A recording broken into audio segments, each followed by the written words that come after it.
ปวกเพียงแต่ได้ยินก็ขี้เดียดกินประตูของทานได้หมดบานกินโปงเยี่ยมของทานได้ทั้งหมดกินคันใดของทานได้ทุกคันและปวกทำให้บ้านของทานได้ทั้งหลัง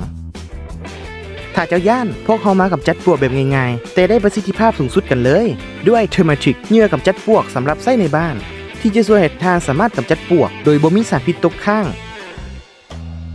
ใช้ป้องกันและกำจัดทั้งภายในและนอกอาคารบ่เป็นอันตรายต่อคนสัตว์เลี้ยงและสิ่งแวดล้อม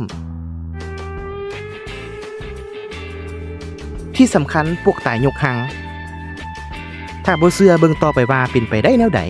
เมื่อพวกกินเหยื่อเทอร์ไมทริกเทอร์ไมไบต์ตายพอบ่สามารถลอกคราบพวกจะกินซากศพหมู่ตัวเองซึ่งเป็นหลักการของการแพร่กระจายของเหยื่อกำจัดปวกก็จะนำเหยื่อไปกระจายในหังเฮ็ดให้ปวกจำนวนน้อยลง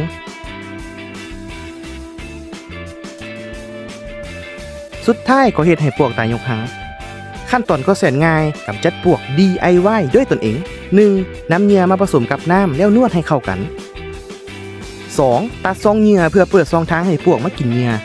3. นำเหยื่อใส่ไว้ในกล่องแล้วปิดฝา 4. นำเหยื่อกำจัดปวกไปวางตามทางยางของปวก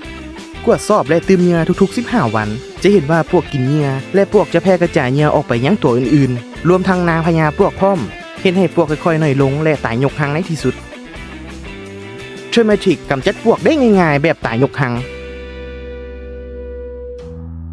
สั่งซื้อง่ายๆเพียง4ขั้นตอนขั้นตอนที่1สั่งซื้อได้3ช่องทางฟรีค่าส่งขั้นตอนที่2สำราคาสินค้าอยู่ไปรษณีย์เป็นเซ็กระหว่างประเทศแบบอิเล็กทรอนิกส์